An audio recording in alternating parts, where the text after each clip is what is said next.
आप हिंदू के लिए भी नहीं है। आप गलत बोल रहे हैं ओवैसी साहब, आप गलत बोल रहे हैं। Don't mislead the country and you can not compare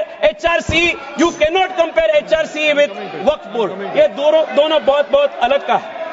कब दुनिया को हिंदू करने घर घर में नरसंहार किए, कब बतलाए काबुल में जाकर मस्जिद कब तोड़ी, भूभाग नहीं शत शत मानव के हृदय जीतने का निश्चय, हिंदू तन मन हिंदू जीवन रग रग हिंदू मेरा परिचय। और देश में छोड़िए विश्व में ऐसा दूसरा एक बॉडी नहीं है जिसमें वकील भी आप है, जज भी आप है, जूरी भी आप है, एग्जीक्यूशनर भी आप है।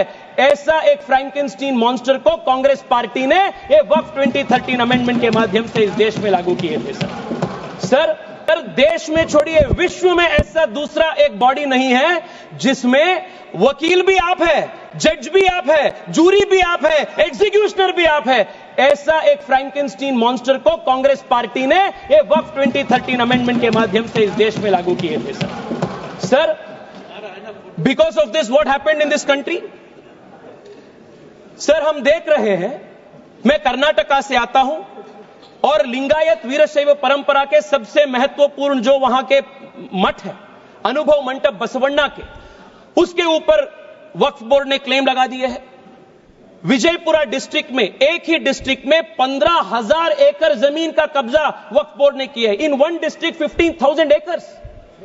सर किसानों के जमीन। सर आप सोचिए, जिस जमीन पे आप हजारों साल से आपके पिताजी, आपके बुजुर्ग लोग वहां खेती किए हैं, वहां उनका देहांत हुए हैं, वहां जहां सब कुछ आपके परिवार का है, उसी जमीन पे आपको वक्फ बोर्ड ने रातों रात एनक्रोचर डिक्लेयर कर दिया है। सर कर्नाटका में 4-5 ऐसे डिस्ट्रिक्ट है जहां सीरीज में आत्महत्या हो चुकी है फार्मर्स के। This is the result of this 2013 draconian amendment. Sir मैं आज यहां सोच रहे थे, बैठे बैठे हम सबसे सुन रहे थे, सब बात कर रहे थे इक्वालिटी का। सर मैं आज विपक्ष से पूछना चाहता, आप मुझे बताइए, वक्फ बोर्ड जैसे बॉडी क्रिश्चियन के लिए इस देश में क्यों नहीं है, बुद्ध धर्म के लिए क्यों नहीं है, जैन के लिए क्यों नहीं है? नहीं है। आप हिंदू के लिए भी नहीं है। आप गलत बोल रहे हैं ओवैसी साहब, आप गलत बोल रहे हैं। Don't mislead the country and you can not compare HRC with Waqf board. ये दोनों बहुत बहुत अलग का है। सर आज हम इस वक्फ बिल के माध्यम से we have removed section 40 and we have put a full stop to this draconian 2013 act.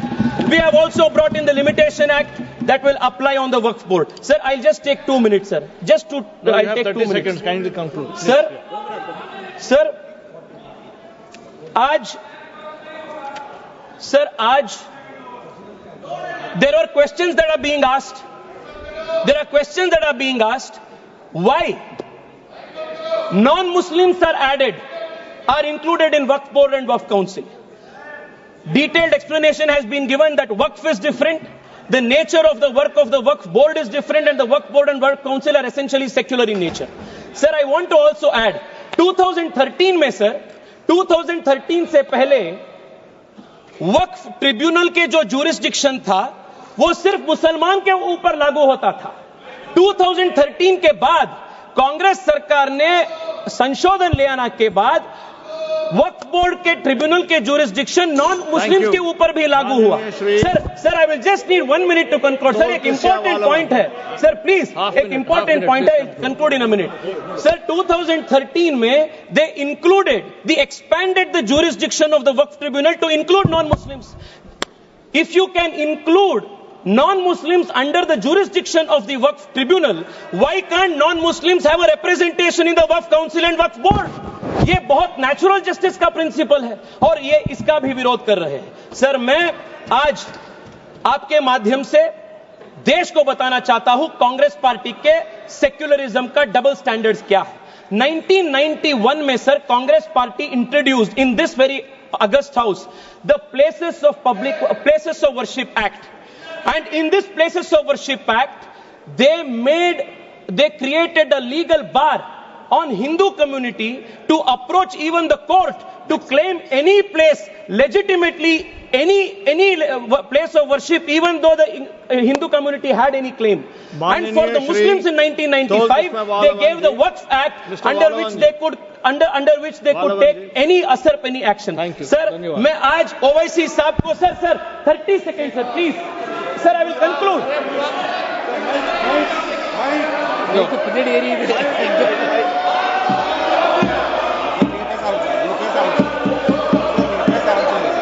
மாண்புமிகு அவைத் தலைவருக்கு வணக்கம். Let him complete. I'll let him complete. I'll call you. Please conclude. No. OIC जी, मैं आपको बचाना चाहता हूँ. तेजस्वी सूर्या जी, sir, please speak to the chair. Yes, sir. Please speak to the chair. Yes. Sir, मैं आपके माध्यम से उनको बताना चाहता हूं, हिंदू को आपके 1 इंच का भी जमीन का जरूरत नहीं है, जो आपके खुद का आपके रियल जमीन है. Hindu has never aspired. Sir, मैं मेरे भाषण को वाजपेयी जी के इस कविता के साथ में समाप्त करता हूं. वाजपेयी जी ने उल्लेख किए थे, हिंदू के ईथोस क्या है, सिविलाइजेशनल मैसेज क्या है.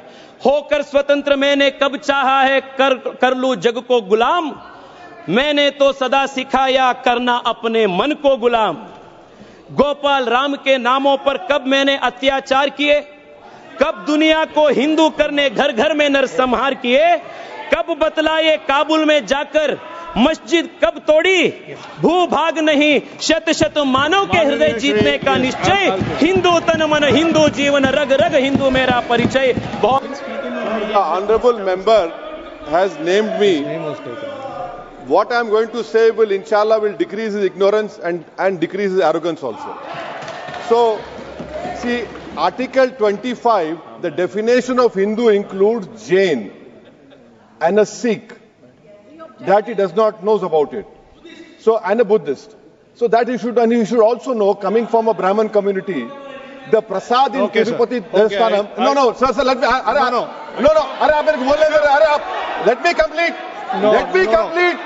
Let me complete. You know very well that the prasad in TTD is only made by Brahmins, not even for a particular sect. And 2013, Mr. Rajnath Singh, does he disagrees with what Advani and Sushma Swaraj did by supporting the 2000 bill act? You are opposing your own leadership. You are making a fun of yourself over here.